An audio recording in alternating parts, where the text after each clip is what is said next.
안녕하세요. 저는 이제껏 진보 쪽을 굉장히 많이 지지했던 사람인데요. 사실은 보수 정권이 들어서든 진보 정권이 들어서든 경제 정책에 관한 한 그다지 큰 차이는 없다고 봅니다. 또 세계화 세력이 모든 중심축을 잡고 있기 때문에 심지어는 박근혜 때도 그 필리핀계 한국인을 그 국회의원으로 만들었죠. 그런 걸 보더라도 그렇게 그다지 보수 진보의 차이가 없다고 저는 생각하는 거죠. 그 결론적으로 말해서는 자산 규모가 그 진보 쪽 사람들 정치인의 자산 규모와 보수 쪽 사람들의 자산 규모가 거의 비슷하다고 그러잖아요. 그리고 정책도 그다지 차이는 없는 것입니다.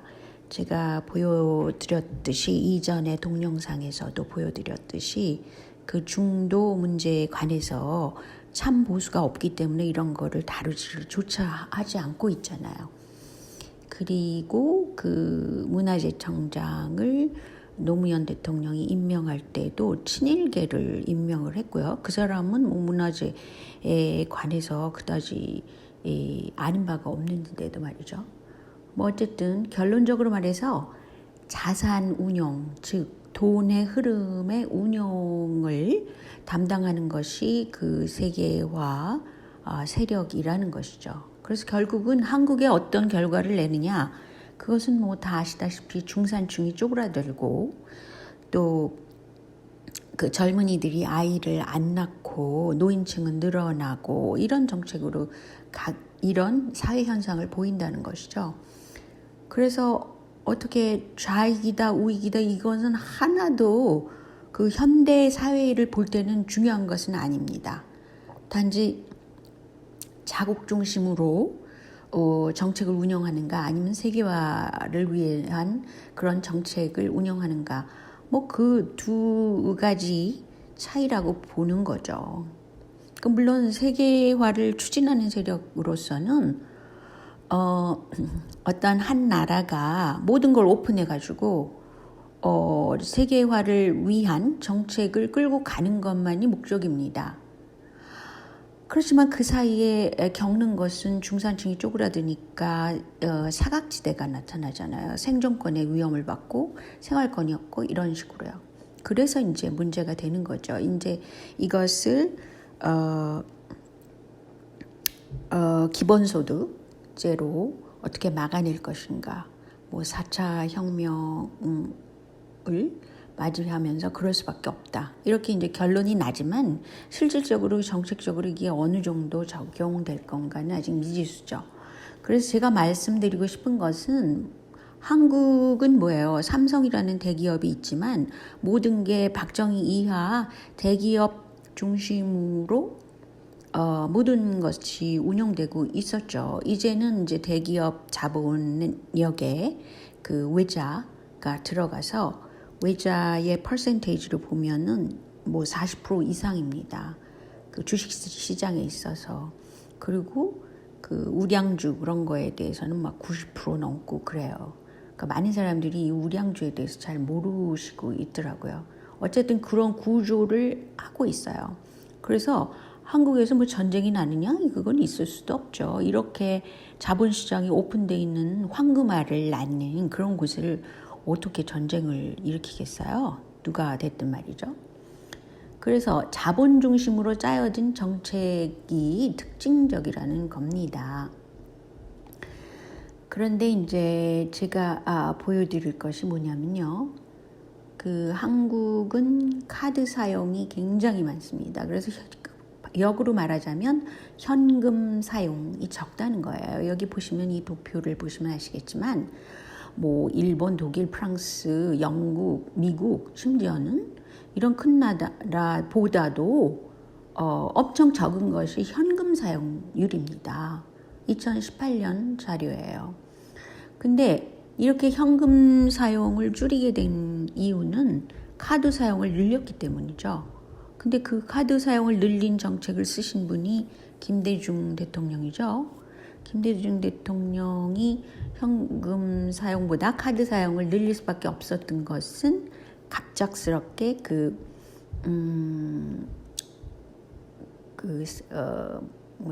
경제를 살리려고 하다가 보니까 그랬다라는 말이 설득력을 갖고 있긴 하지만 사실은 DJ 김대중 대통령을 정권을 준 것이 이 세계화 세력이라고 볼 수 있어요. 왜냐하면 김대중 씨는 그 민주당 쪽 사람이란 말이죠.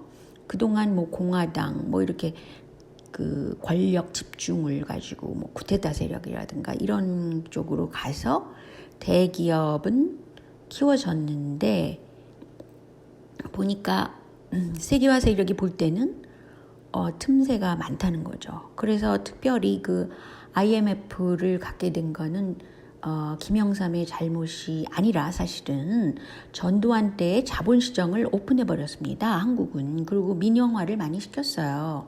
전두환 때. 그래서 뭐 지금 전두환과 뭐 대비시켜가지고 뭐 그 전두환이 쿠데타 세력이다 이런 걸로만 지금 대응을 하고 있는데 사실은 이거는 뭐 정치적인 기획적인 문제가 또 있죠. 전두환과 대비되는 그런 어떤 민주 세력이라는 걸 강조를 하는데 그것뿐만이 아닙니다. 자본시장의 움직임을 이렇게 보면은요. 전두환 때 자본시장을 오픈했다는 거예요. 그거는 뭐냐면 전두환을 그 세계화 세력이 임명한 거랑 다름없죠. 그렇지 않겠어요? 지금 중국과 미국이 그 무역전쟁을 하고 있으면서 그 부분적으로 합의가 됐다는 것을 볼 때, 합의안을 볼 때는 자본시장을 오픈하겠다. 중국이 그렇게 얘기를 했다는 것이에요. 그리고 이제 기술 굴기의 문제는 이거 좀 다른 문제긴 하지만요. 생각이 나서 말씀드리면 중국이 기술 굴기를 많이 가지고 있으면 미국의 주력 사업은 군산업하고 제약업입니다. 군산업이 강할 때는 미 공화당이 집권했을 때입니다. 그리고 제약 사업이 강할 때는 미국 민주당 쪽이 집권을 했을 때 보통 그렇다고 그래요. 그런데 미 군산업에 굉장히 그 방해가 된다는 거죠. 때문에 기술 굴기도 막는 거죠. 그리고 뭐 기타 등등 기술 자체를 개발하는 것에 대해서 지금 막고 있는 거죠.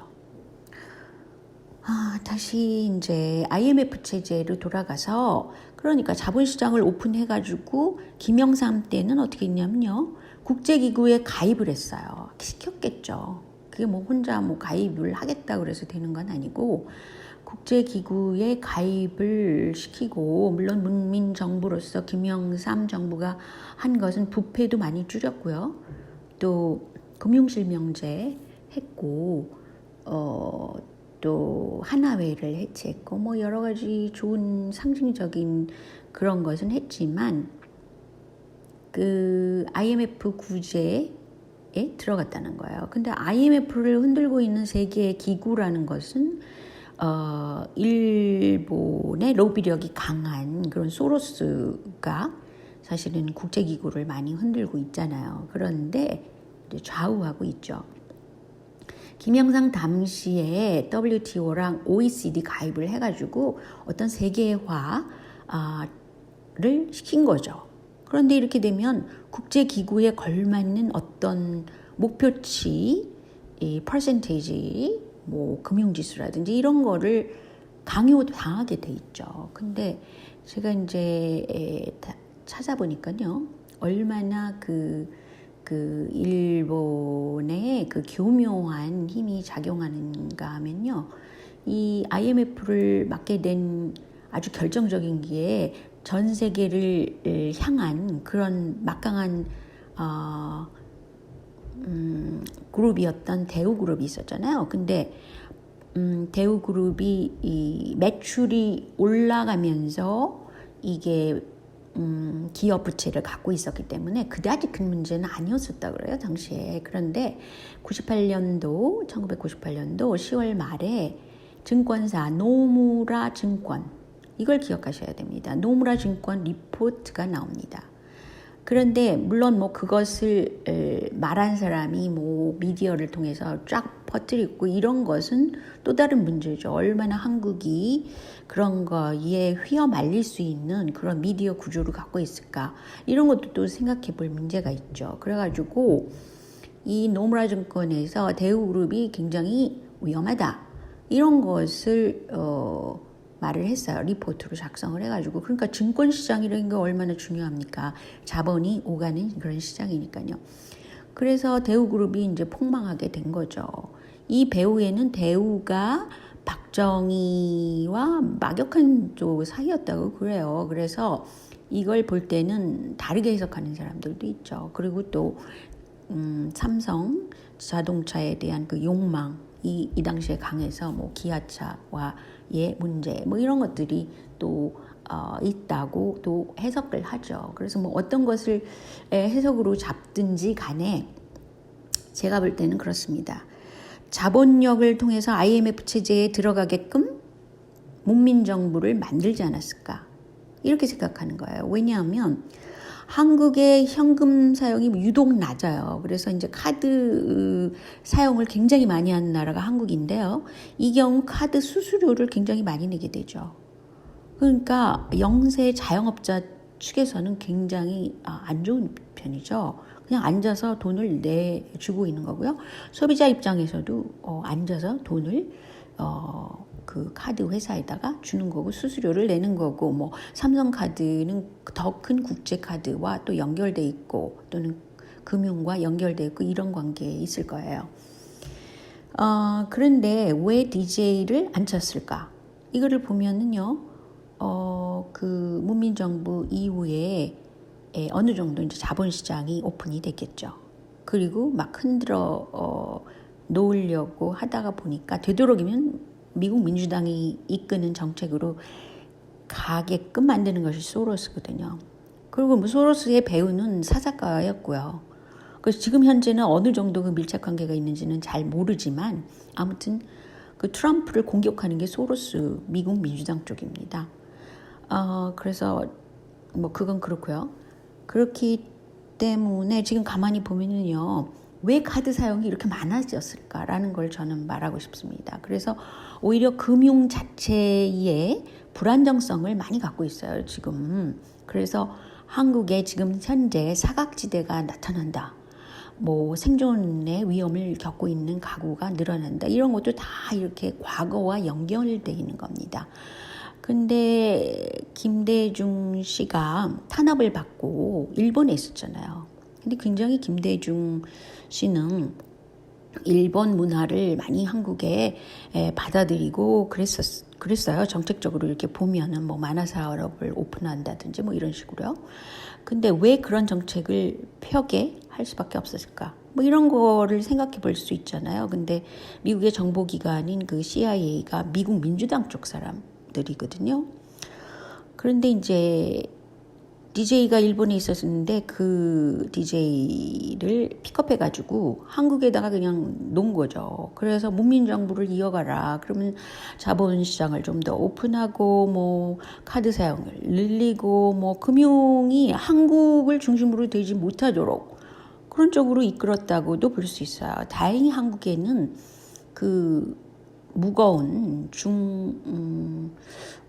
그걸 뭐라 그러죠? 헤비 인더스트리 그러니까 뭐 선박이라든가 또 철 포항제철 같은 거 뭐 그런 식으로 굉장히 그 헤비 인더스트리가 중공업이 잘 기틀을 닦은 상태예요. 그래서 이제 삼성전자가 치고 올라가는 거는 거기서 이제 아주 작은 칩 사업을 끌어다가 뭐 일본의 어떤 뭐 통일교 쪽 사람들의 그 도움으로 그렇게 됐다 그러죠. 그 펀칭 사업이라고 그러나요? 그런 거를 도입을 시켜가지고 이제 그렇게 개발시켰는데 그 과정에서 겪는 거는 제가 잘 모르죠, 저도. 그런데 이렇게 움직임을 이렇게 흐름을 보면은 현재 한국의 금융업이 굉장히 외자본이 많아요.